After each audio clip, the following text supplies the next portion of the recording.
Muchas gracias, presidenta. Buenos días a todas y a todos.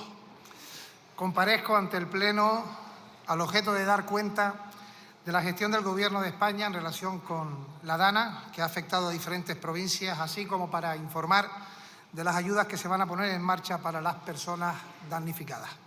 Y quiero empezar haciendo también un llamamiento a la responsabilidad y a la prudencia en los distintos territorios de la geografía peninsular, porque en estos momentos tenemos episodios también sobre los que hay que seguir las recomendaciones de las autoridades pertinentes. Así que máxima prudencia y precaución. Y en ese sentido, presidenta y señorías, quiero empezar mi intervención para reiterar nuestro dolor por la tragedia. Tragedia que se ha cernido sobre nuestro país, especialmente en Castilla-La Mancha, Andalucía y de modo superlativo en la Comunidad Valenciana. Comunidades estas tres en las que lamentablemente ha habido pérdidas de vidas humanas. No por reiterar el dolor, este se hace más llevadero, pero toda la ciudadanía y en especial las personas afectadas deben saber que el Gobierno de España está a su lado, que siente su dolor, que siente las vidas cegadas, los proyectos rotos, los hogares destrozados y sus incertidumbres sobre el futuro. Y creo que este es un sentimiento que compartimos todos los diputados y diputadas de esta Cámara, sin distinción de organización política o ideológica. Quiero, en segundo lugar, expresar en nombre del Gobierno de España el agradecimiento más amplio a todos los empleados públicos que sobre el terreno afectado desde sus puestos en el resto del país han dado y están dando lo mejor de sí mismos. A quienes han llevado y están llevando a la máxima expresión su vocación de servicio para poder hacer frente a la tragedia que atravesamos, a ellos les decimos que estamos orgullosos de los trabajadores y trabajadoras públicos de nuestro país.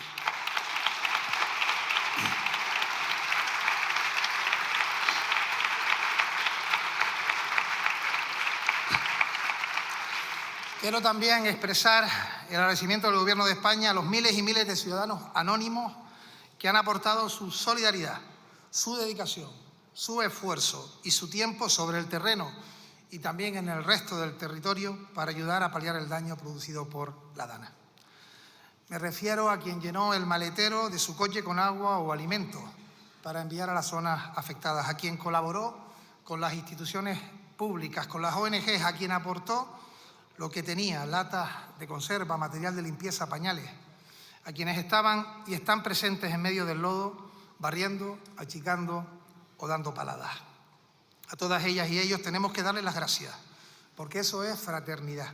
Está en la base de la construcción de las sociedades avanzadas y demuestra que este país, España, tiene un solo corazón, que late al unísono en cada una de sus 17 comunidades y sus 2 ciudades autónomas. Señorías, el Gobierno de España tiene en su mano el mejor instrumento para salir adelante, que es la fuerza de las administraciones públicas, es decir, el valor de lo público. Vamos a poner toda esa fuerza desde esta administración, que es el Gobierno de España, al servicio de los vecinos y vecinas que lo están pasando mal, como se hizo durante la pandemia o también con otros fenómenos y desgracias recientes, como por ejemplo la erupción volcánica en Canarias, en la isla de La Palma. Nuestro objetivo, señorías, el objetivo del Gobierno de España está, en la medida de lo posible, que cuanto antes caminemos en la recuperación de la vida normal de la gente y de las poblaciones afectadas. Somos conscientes que será difícil, lo sabemos, pero entre todas y todos debemos hacer lo máximo para que esa hoy alejada normalidad sea lo más próxima posible, para que puedan ustedes, señorías, hacer seguimiento de esta intervención. También para quienes la siguen a través de los medios de comunicación, quiero, en primer lugar, abordar lo que ha sucedido, es decir, hacer una exposición de los acontecimientos. Luego, en un segundo bloque, desgranaré los medios que se han desplegado y que se siguen desplegando sobre el terreno. Y, por último, haré un repaso de las medidas que el Gobierno de España ha adoptado y va a seguir adoptando para ayudar a la reconstrucción, el relanzamiento y también la redefinición de las zonas afectadas. Y comienzo con el relato de los hechos. Los acontecimientos se dieron en su mayor gravedad el martes 29 de octubre. 5 días antes, desde el jueves 24, la Agencia Estatal de Meteorología, EMET, trasladaba la previsión de un fenómeno coloquialmente conocido como gota fría, asociándolo a las zonas de levante para el viernes 25 y el sábado 26. La EMET el domingo 27 emitió un aviso especial de fenómenos adversos que estuvo activo el lunes 28 y el martes 29, indicando además que la probabilidad de lluvias torrenciales era alta, por encima del 70%. El día en el que sucedieron los peores acontecimientos, el martes 29 de octubre, al comienzo de la jornada, exactamente a las 7:31 de la mañana, la Agencia Estatal de Meteorología elevó el aviso de naranja a rojo. Para el litoral sur de Valencia, ese aviso se produjo a las 7:36 horas. Para el litoral norte pasaría a rojo a las 7:52 horas, de modo que toda la provincia se encontraba ya en aviso naranja o en aviso rojo. A las 9:41 de la mañana ese aviso pasa a rojo para la provincia de Valencia. En este punto creo que es relevante que lea exactamente cuáles son las recomendaciones de un aviso de nivel rojo de la EMET. La EMET señala que un aviso rojo significa que el peligro es extraordinario, que los bienes y la población vulnerable o en zonas expuestas podrían sufrir impactos muy graves o catastróficos. A ello la EMET hace las siguientes recomendaciones. 1. Tome medidas preventivas y actúe según las recomendaciones de las autoridades. 2. Manténgase informado de la predicción meteorológica más actualizada. 3. No viaje, salvo que sea estrictamente necesario. Y 4. Se pueden producir daños muy graves o catastróficos a personas y bienes, especialmente aquellos vulnerables o en zonas expuestas al fenómeno. Estas son las recomendaciones de la EMET para el aviso rojo. Estos avisos de la EMET van a la población, se hacen públicos en sus mecanismos oficiales y se trasladan a los servicios de protección civil de las comunidades autónomas, que son las que decretan, acorde a esos avisos, las alertas pertinentes, tal y como establece, por ejemplo, los respectivos estatutos de autonomía. Ese mismo martes 29 de octubre, la Confederación Hidrográfica del Júcar, a las 12:07, informó del incremento de caudal en la Rambla del Pollo y siguió informando. En ningún caso la Confederación Hidrográfica activó o desactivó aviso o alerta alguna, porque no es competente ni en una cosa ni en la otra. Los avisos los emite la EMET y las alertas son competencia de Protección Civil de la comunidad autónoma. A las 15 horas de ese martes 29, la Generalitat de la Comunidad Valenciana solicita la intervención de la Unidad Militar de Emergencia y, consecuentemente, eleva la alerta a nivel 2 para la comarca de Utiel-Requena. Eso lo hace elevar la alerta a las 15:20 para esta zona. A las 15:30 horas, cuando la consellera de Justicia e Interior convoca para las 17 horas de ese martes la primera reunión del SECOPI, que es, como saben, el Centro de Coordinación Operativa Integrada, ese es el órgano que dirige la emergencia, se convoca, como digo, para las 17 horas. Es a las 19:17 de ese martes cuando se activa por parte de la Comunidad Valenciana el nivel 2 para toda la provincia de Valencia. Media hora más tarde, a las 20 horas, se envía un mensaje masivo de alerta a la población a través de un SMS. Y es a las 20:36 horas cuando se solicita la intervención de la UME para toda la provincia de Valencia. Estos son los datos cronológicos constatados que están en los expedientes.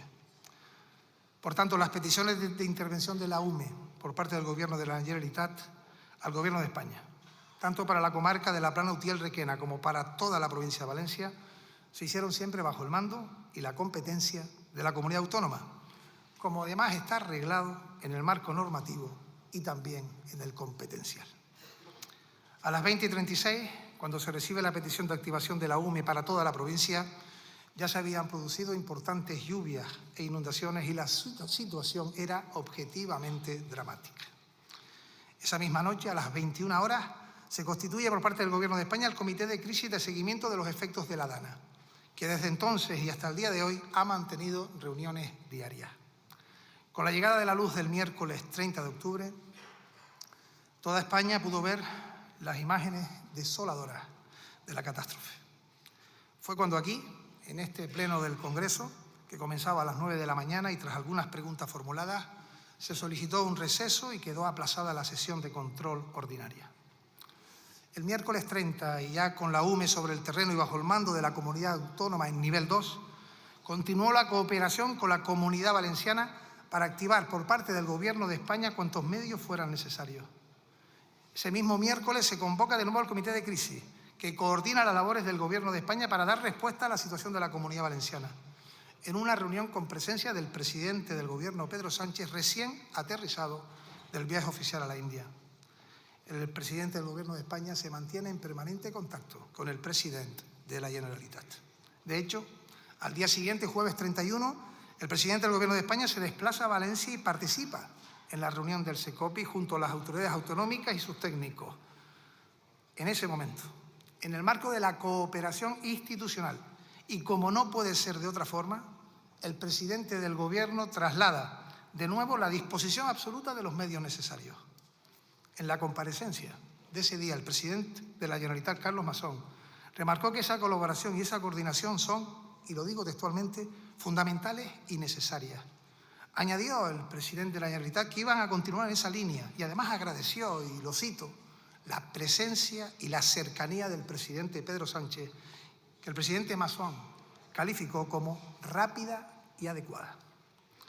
Ese jueves 31, el presidente del Gobierno de España propone que 2 ministros estén presentes en el SECOPI, alternándose, y eso lo acepta el presidente Masón. Ese jueves 31 es el primero de los días de luto nacional decretados por el Gobierno de España. Luto para las comunidades donde ha habido fallecidos, Comunidad Valenciana, Castilla-La Mancha y Andalucía y resto del territorio español. Y hasta aquí los hechos acontecidos en aquellos primeros días. Y ahora, señorías, el segundo bloque con los dispositivos activados. Atendiendo a las solicitudes que realiza el Gobierno de la Generalitat con sus técnicos y a través del SECOPI, el Gobierno de España está llevando una considerable actuación y despliegue de medios para intentar recuperar cuanto antes la normalidad de la zona. Lo primero que tengo que decir, señorías, es que el operativo que voy a detallar a continuación, con datos actualizados a las 12 del mediodía de ayer, se actualiza cada día a las 12, ha podido rescatar, es decir, ha podido salvar las vidas de 36.907 personas. En relación con el despliegue de las Fuerzas Armadas de los 3 ejércitos, el personal desplazado a la zona alcanza ya los 8.455 militares. A ello sumar 700 efectivos más que dan apoyos en cuarteles, unidades logísticas o planas mayores.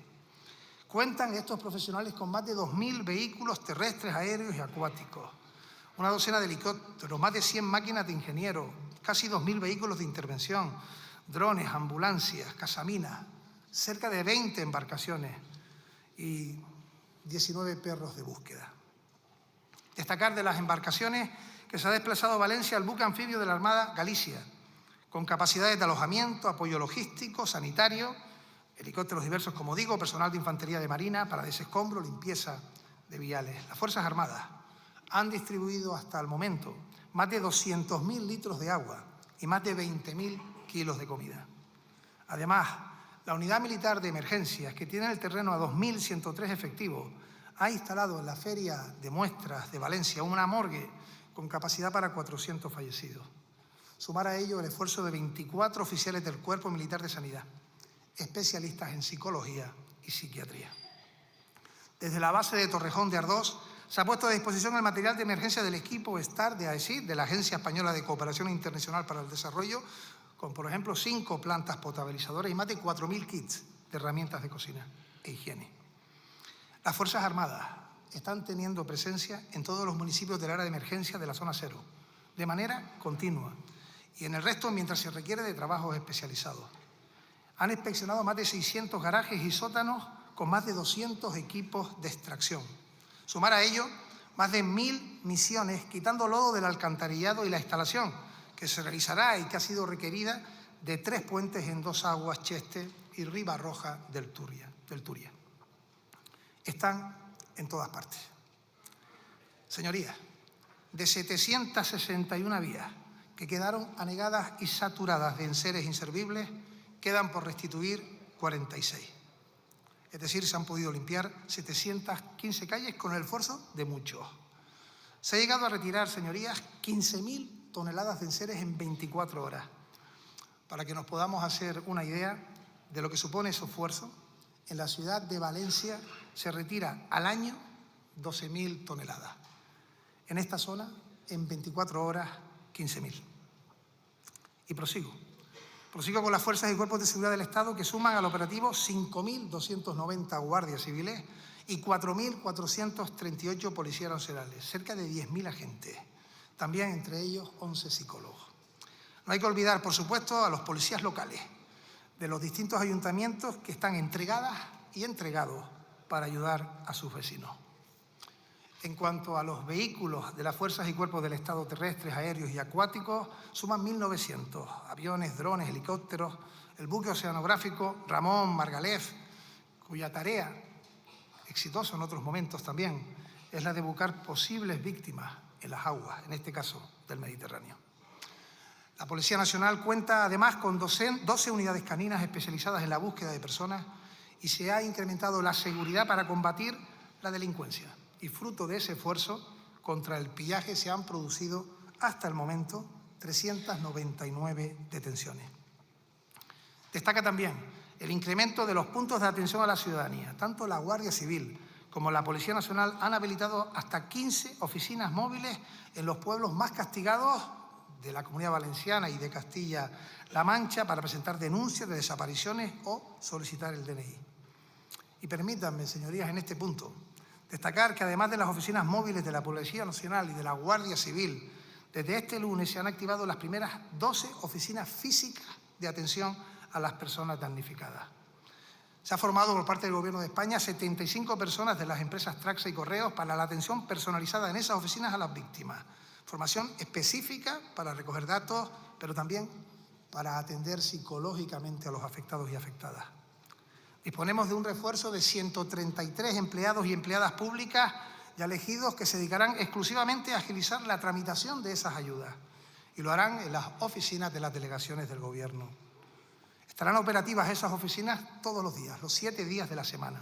Mañana jueves entrarán en funcionamiento otras 5 oficinas más, entre ellas la de Paiporta, y en los próximos días se irán extendiendo a la totalidad de los municipios afectados. Añadir a estos trabajadores que se han contratado de manera específica, que serán reforzados según las necesidades, los más de 100 funcionarios y funcionarias del resto de las delegaciones de Gobierno que se han ofrecido y, por tanto, vamos a contar con ellos para la colaboración reglada de los trámites de los distintos expedientes vinculados a los efectos de la DANA, lo que simboliza un ejemplo de solidaridad y compromiso para aliviar la situación de los damnificados. El Gobierno de España, señorías, va a acompañar a las personas damnificadas en el proceso de ayuda y de recuperación. Es esencial que trascienda esto el puro trámite administrativo, porque es una cuestión de humanidad y de sensibilidad. Lo vamos a hacer con la máxima cercanía y con la máxima dedicación. Enfrentarnos a una tragedia de esta magnitud exige profesionalidad y también sensibilidad. En el lugar de los daños están trabajando un grupo de especialistas forenses y auxiliares que lleva a cabo una tarea compleja de levantamiento de cuerpos, de identificación y de realización de autopsias.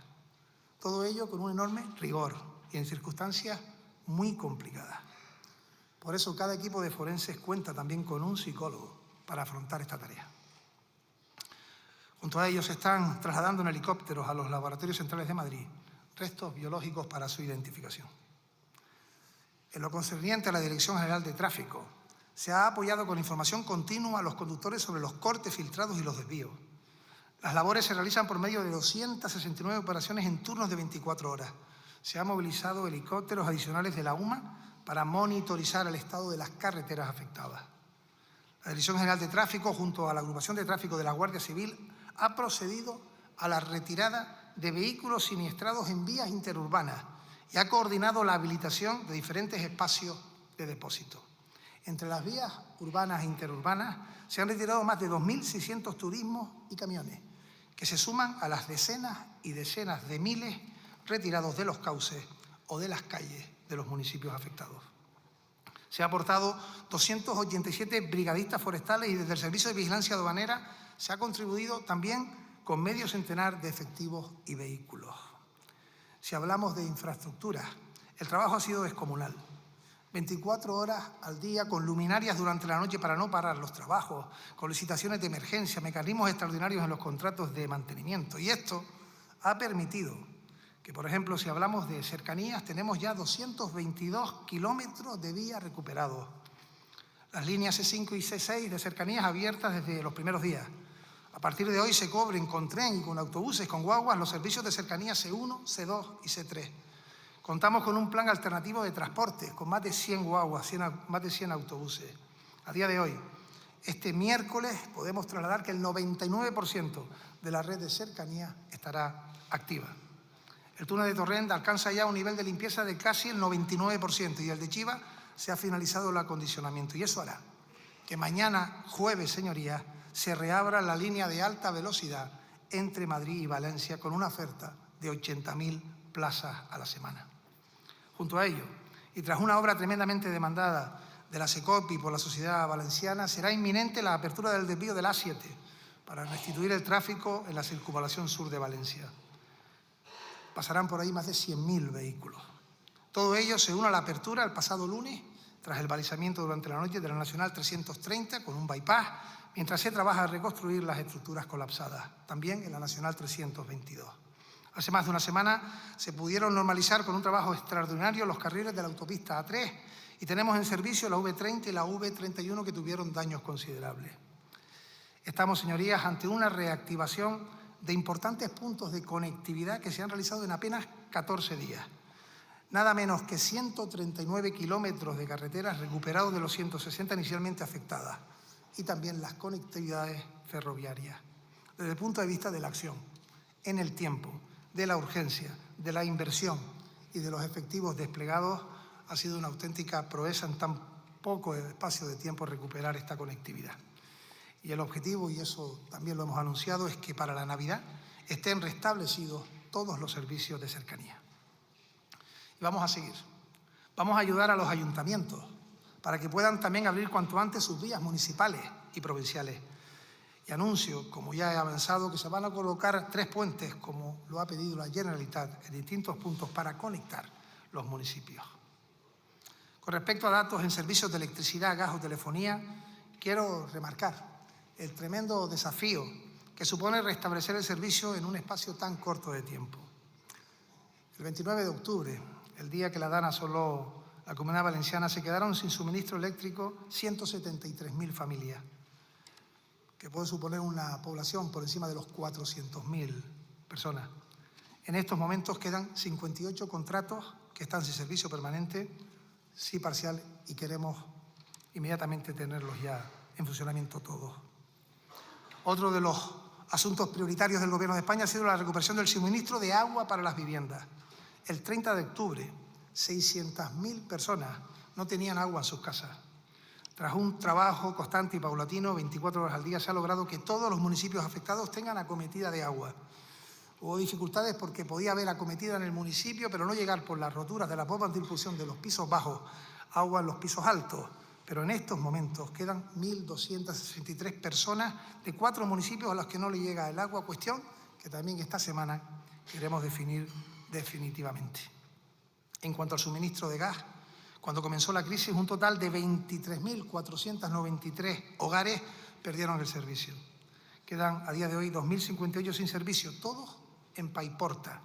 Ante el frío que llega, estas viviendas están, menos unas 60, dotadas de calefacción eléctrica, pero también esperamos poder solventar esta situación en la semana en la que estamos. En cuanto a la telefonía, el 97% de la telefonía móvil y fija se ha puesto de nuevo en funcionamiento. Estos datos, señorías, obedecen a una realidad y se han logrado, como he dicho, gracias a que se trabaja sin descanso, con esa implicación absoluta de los 25.000 servidoras y servidores públicos que trabajan en la zona. Todos a una, con el objetivo de salir adelante y de recuperar la normalidad que merecen los valencianos y las valencianas. Estamos hablando, señorías, del mayor despliegue de medios en tiempos de paz, para atender a una tragedia tremenda y hacerla con todos los recursos de los que dispone el Gobierno de España. Y en eso es en lo que estamos. El esfuerzo de todos los efectivos de seguridad y emergencia ha sido y sigue siendo admirable, así como la vital aportación de los voluntarios, cuyo sacrificio ha sido también un aliento para las víctimas. Y tristemente, señorías, hay que decir que el golpe ha sido terrible. Con la persona aparecida en el día de ayer, hasta el momento hay 223 víctimas mortales confirmadas a consecuencia de la dana. 215 en la Comunidad Valenciana, 7 en Castilla-La Mancha, 1 en Andalucía. Se han practicado las autopsias. Añadir que estas personas han fallecido otras 8 por causas no relacionadas con la dana. Se han identificado a 211 personas fallecidas, 11 quedan por identificar y denuncias activas de desaparecidos quedan 23. Y se han entregado a los familiares los cuerpos de 167 personas. Son los datos con el añadido de la tarde de ayer a las 12 del mediodía de ayer. Pero estos datos, señorías, tienen detrás un nombre, un apellido, una familia y un entorno que se ha roto. Como no podía ser de otra manera, esto se ha llevado a cabo con un trabajo muy dificultoso, pero que ha sido ímprobo por las fuerzas y cuerpos de seguridad, por los equipos forenses y sus auxiliares, para detectar los cuerpos y luego proceder a su identificación. Y quiero en ese sentido, señorías, decir que tenemos que ser absolutamente rigurosos. Ningún gobierno puede, ni debe, ni cabe que pueda ocultar cifras. Hay organismos establecidos para ello. Estamos hablando de personas que han perdido la vida y con ellas familiares que tenían esperanzas de que su ser querido pudiera aparecer vivo. Todo ello se disipa cruelmente cuando aparece su nombre entre los fallecidos. Y ello, señorías, exige a las administraciones y a los partidos políticos toda responsabilidad. Y por tanto, esta tragedia no se puede convertir en un instrumento partidario. Por ello, desde el Gobierno de España hemos sido y seguiremos siendo escrupulosos ante una responsabilidad que tiene además el Tribunal Superior de Justicia de la Comunidad Valenciana, que traslada todos los días las cifras de las denuncias de desaparecidos, de personas fallecidas, de identificadas y de los cuerpos entregados a las familias, y a ello nos vamos a seguir remitiendo. Como digo, detrás de cada cifra hay un drama y un daño irreparable. Y por ello el Gobierno de España seguirá exigiéndose el máximo rigor. Y eso significa, señorías, que le demos a todos la merecida dignidad a las personas que han fallecido y el máximo consuelo a sus familiares y amistades. Diputados y diputadas, como ha expresado el presidente del Gobierno, Pedro Sánchez, la primera respuesta, la urgente, ante la amenaza que se cierne ante los efectos de un fenómeno natural adverso es, y debiera ser siempre, salvar vidas. Y tras ello, buscar supervivientes. Junto a ello, de manera paralela, el siguiente paso es la reconstrucción. Una reconstrucción que exige lo mejor de todas y todos, empezando por las administraciones públicas, para que caminemos y trabajemos con lealtad y con unidad de acción.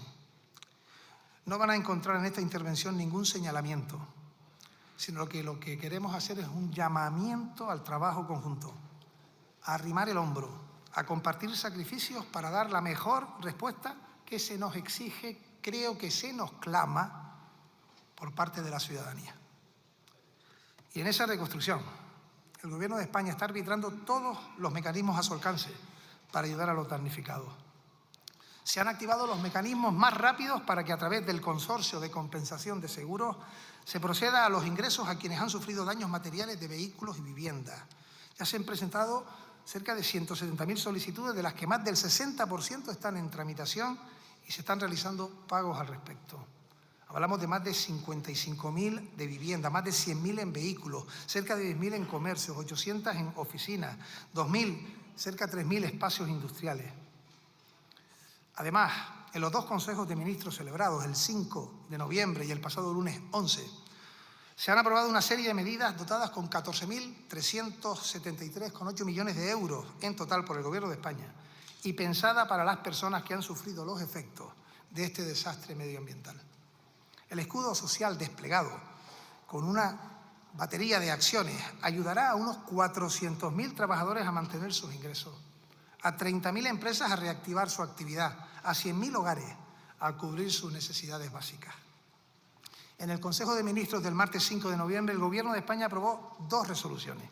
Por un lado, el acuerdo de zona afectada gravemente por una emergencia de protección civil para todos los municipios afectados por la DANA de las distintas comunidades, la Comunidad Valenciana, Castilla-La Mancha, Andalucía, Islas Baleares, Aragón, Cataluña, que activaron las alertas pertinentes. Y por otro lado, en el mismo Consejo de Ministros, un Real Decreto Ley urgente, necesario y de aplicación inmediata se publicó al día siguiente con un conjunto de medidas concretas para ayudar a los damnificados y que está dotado con 10.600 millones de euros. Ese decreto contempla que se multipliquen por 4 las cantidades económicas que se recogen en el Real Decreto 307/2005 para paliar los daños personales y materiales por fallecimiento, incapacidad, enseres o vivienda, sin considerar además umbrales de renta. El Gobierno de España va a transferir hasta 72.000 euros por casos de incapacidad, para reparar viviendas entre 20.000 y 60.000 euros, para reparar mobiliario y enseres hasta 10.300 euros, para las comunidades de propietarios ayudas de hasta 37.000 euros, ayudas directas a las pequeñas y medianas empresas por cerca de 900 millones de euros según la magnitud del daño que han sufrido. Las ayudas a empresas oscilarán entre 10.000 y 150.000 euros. En estos casos, además, vamos a simplificar hasta el extremo los trámites para que lo puedan percibir. Bastará con indicar el número de cuenta bancaria y empezarán a cobrarse en menos de un mes, beneficiando a unos 65.000 trabajadores autónomos y unas 30.000 empresas. Porque junto con las ayudas que el Gobierno de España ha aprobado y va a seguir aprobando, está también el compromiso y la voluntad de que se haga con la mayor agilidad posible.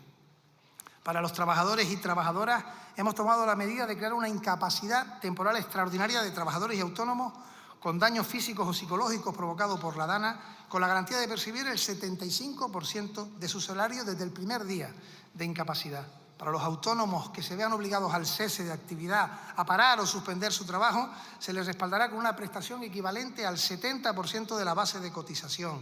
Para aquellas personas que perciban el ingreso mínimo vital o pensiones no contributivas, se ha aprobado un aumento del 15% durante los 3 meses primeros. También para empresas y autónomos se articulará una línea de avales DANA por valor de 5.000 millones de euros a través del ICO, de los que el Consejo de Ministros ya ha aprobado el primer tramo por 1.000 millones. Gracias a la reforma laboral, las empresas afectadas que suspendan temporalmente la actividad de sus trabajadores a través de un expediente de regulador temporal de empleo, un ERTE, estarán exentas de pagar el 100% de las cotizaciones a la Seguridad Social de la plantilla, al menos hasta febrero de 2025. El recuento de las empresas que se han cogido al ERTE a día de hoy, con las que ya había, suponen unas 10.500 personas trabajadoras beneficiadas.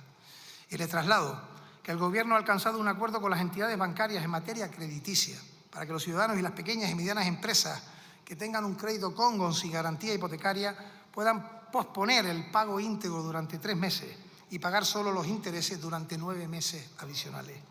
Esto es un alivio directo en economías familiares afectadas. En materia tributaria, los bienes inmuebles no pagarán el IBI del ejercicio 24. Se reduce también el impuesto de actividades económicas. No se pagarán las tasas en tráfico por la baja de vehículos dañados o por la expedición de permisos de conducir. Y en cuanto al impuesto sobre la renta de las personas físicas, quedarán exentas de tributar las ayudas por daños personales.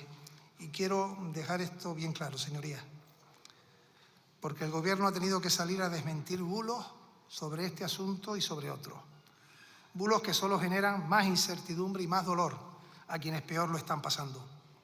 Y no me refiero solo a bulos sobre las ayudas, sino bulos sobre infraestructuras y bulos incluso sobre las víctimas mortales. Hay que agradecer, señorías, las coberturas informativas rigurosas en los medios de comunicación y solicitar a la ciudadanía que obtengan esa información por medio de los canales oficiales y que no ayuden a propagar información dudosa para evitar confusiones en estos momentos que son tan duros, tan delicados y tan dolorosos. Sobre tributación del IRPF para los afectados por la DANA, se aplaza hasta 2025 el segundo pago de este año de la declaración de la renta, una medida que va a beneficiar a 200.000 contribuyentes. Las explotaciones y la actividad agraria de la zona afectada será objeto de respaldo del Estado con reducciones en el IRPF y también en el IVA. Sobre las entidades locales que de todos los niveles de la Administración son de los más vulnerables, les desgloso unas medidas importantes de ese decreto ley. El Gobierno de España sufragará el 100% de los gastos de emergencia que tengan los ayuntamientos afectados y al menos el 50% de todas las obras que tengan que llegar a cabo en los próximos meses para reparar sus instalaciones e infraestructuras como carreteras, polideportivos o centros cívicos. Se les compensará también por los impuestos municipales que dejen de percibir y se procederá asimismo al refuerzo de juzgados, notarías y registros de la propiedad. Trabajaremos de la mano de los colegios respectivos. Se implantará un portal de emergencias registrales para que vía satélite los ciudadanos puedan certificar la ubicación de sus bienes inmuebles de la forma más rápida y sencilla. Y a estas medidas del Consejo de Ministros del día 5 se suman las de este pasado lunes, hace 48 horas, cuando el Gobierno de España aprueba un segundo Real Decreto Ley que incluye nuevas acciones, tanto para la fase de respuesta a la emergencia como también para la reconstrucción. Son 110 medidas adicionales. Suman 3.765 millones que se añaden a los 10.609 del decreto anterior. Y fundamentalmente lo que queremos y lo que se pretende es reforzar el escudo social. Algunos ejemplos. Se extienden todas las ayudas por daños a viviendas a los propietarios que no residían en ellas, pero que las tenían arrendadas. También las compensaciones por pérdida de enseres se llega a los inquilinos y a los bienes que no sean de primera necesidad. Se realizará un anticipo inmediato del 50% de estas ayudas a todos los ciudadanos que las soliciten para que no tengan que esperar su tramitación final del expediente. Con respecto a vivienda, hemos habilitado 150 viviendas de titularidad estatal para ponerlas a disposición de los afectados de forma gratuita e inmediata y además destinamos 25 millones de euros para comprar vivienda y ampliar el parque para los damnificados, el parque de vivienda. Para empresas y autónomos, extenderemos los ERTEs a empresas de fuera de las zonas afectadas, pero que sufren las consecuencias de la catástrofe. Y los autónomos tendrán una nueva prestación extraordinaria por cese parcial, que les permitirá compatibilizar su actividad durante 3 meses con la percepción de esta ayuda. Otra medida de este escudo social es la prohibición de los cortes de energía y gas para los hogares afectados. En este Real Decreto, que como digo, aprobamos este lunes hace 48 horas, también medidas para proteger el tejido productivo, 200 millones de ayudas directas para explotaciones agrarias, 175 millones para reparar infraestructuras en ese sentido también, 45 millones para la restauración de la Albufera, también 2 millones de euros para ayudas directas para cines, librerías y entidades culturales. Y por último, sobre las acciones contempladas en este último Real Decreto Ley, quiero hacer mención también de una partida de 500 millones de euros para financiar un plan de acción contra el lodo y que tiene el objetivo de culminar la retirada de los restos acumulados y reparar las redes de agua de los municipios que tienen daños, una absoluta prioridad en esta fase de la emergencia. Otra de las medidas que se van a implantar tiene que ver con la simplificación administrativa.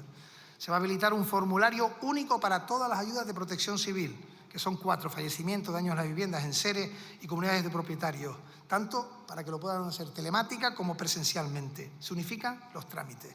Desde la agencia tributaria se harán pagos directos a las cuentas bancarias trasladadas.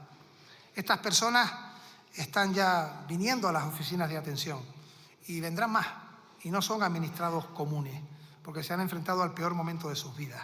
Lo perdieron todo de la noche a la mañana y por ello desde el Gobierno de España haremos todo lo posible para que el trámite administrativo sea lo más sencillo. Hemos insistido a esos trabajadores públicos con ese asesoramiento psicológico y técnico, máxima empatía, cercanía y comprensión. Hasta ahora hemos recibido unas 2.500 solicitudes de daños, pero se aumentará mucho en los próximos días según vaya bajando la emergencia.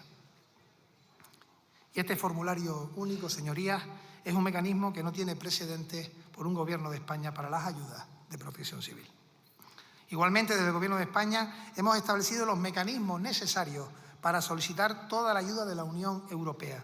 Y no solamente el Fondo Europeo de Solidaridad, que ha sido ya solicitado y que se vehiculiza a través del Ministerio de Hacienda, sino que hemos pedido al Consejo Europeo y al Parlamento Europeo la aprobación por vía de urgencia de un nuevo reglamento Restore para proceder a reprogramar los fondos de cohesión FEDER y FC Plus para que parte de esos recursos se puedan destinar a paliar los daños ocasionados por desastres naturales.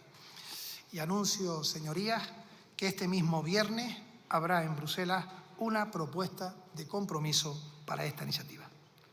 Añadir a todo ello que el Banco Europeo de Inversión, el BEI, ha activado créditos por valor de 900 millones de euros para la reconstrucción de las zonas afectadas. Igualmente, desde el Gobierno de España se ha puesto en marcha y aprobado en Consejo de Ministros una comisión interministerial por la DANA, con presencia de todos los ministerios con afección, para coordinar las labores de reconstrucción y relanzamiento del plan para la Comunidad Valenciana.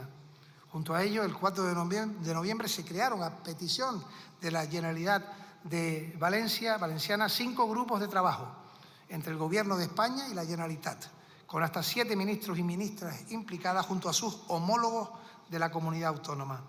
Junto a ello, los grupos internos de trabajo que hacen seguimiento diario.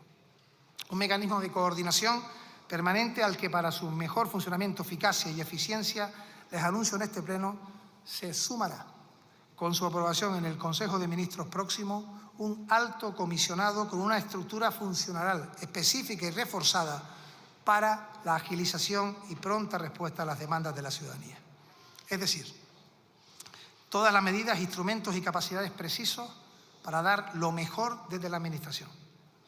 En resumen, y hablando de la reconstrucción, decretos, leyes inmediatos, ayudas de la Unión Europea, fondos económicos necesarios sin precedentes en cuanto a su cuantía, con distintos paquetes económicos que hemos aprobado 2 y que aprobaremos en los próximos consejos de gobierno los que sean necesarios. Junto a ello, coordinación a través de la Comisión Interministerial y grupos de trabajo entre el Gobierno de España y la Generalitat Valenciana.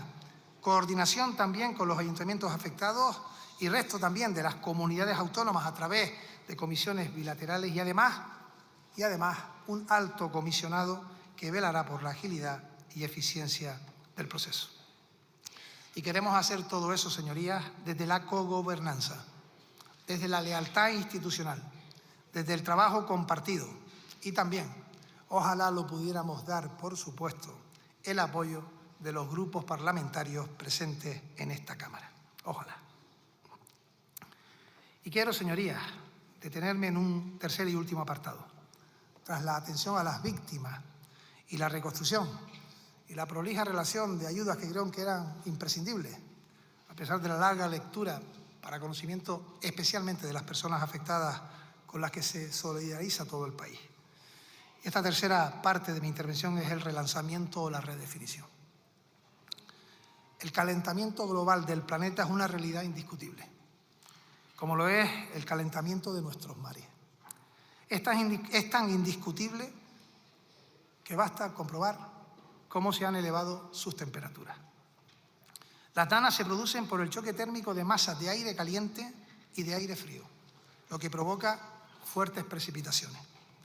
A medida que suben las temperaturas de los mares, como ha sucedido en el Mediterráneo, que ha aumentado más de 2 grados su temperatura en los últimos 40 años, estos episodios se vuelven más frecuentes y más violentos. Y si el calentamiento global es indiscutible, también lo es que eso se ha producido por la acción del ser humano, con la emisión de gases de efecto invernadero a la atmósfera. Y eso es lo que ha provocado el calentamiento del planeta. Negar esto, señorías, negar el cambio climático es negar evidencias científicas incuestionables. Y ante ello, tenemos el reto de redimensionar, repensar y también replantear el planeamiento de nuestras ciudades y pueblos. No es una casualidad, no lo es, que haya comunidades con más riesgo de sufrir fenómenos como las danas que otras. Tampoco lo es que haya comunidades que tengan más riesgo de sufrir un incendio que otras. Y ese relanzamiento y esa redefinición requiere del máximo consenso en la apuesta por las energías limpias, en la descarbonización del planeta. Y por ello es necesario un pacto de Estado, para que ante cualquier circunstancia como la que hemos vivido, estemos lo mejor preparados posible. Debemos adaptarnos a estas nuevas circunstancias. Debemos aprender, escuchar a quienes saben, a los científicos, a los técnicos. Y creo sinceramente, señorías, y lo hemos visto con estas dramáticas cifras de personas fallecidas, que va la vida en ello. Ojalá lo pudiéramos hacer juntas y juntos. Ojalá. Y termino. Señorías, tenemos que ponernos en la piel de quienes vieron quebradas sus vidas y rotos sus sueños. De quienes se levantaron aquel día, por ejemplo, para llevar a sus hijos e hijas al colegio sin pensar en que nunca volverían.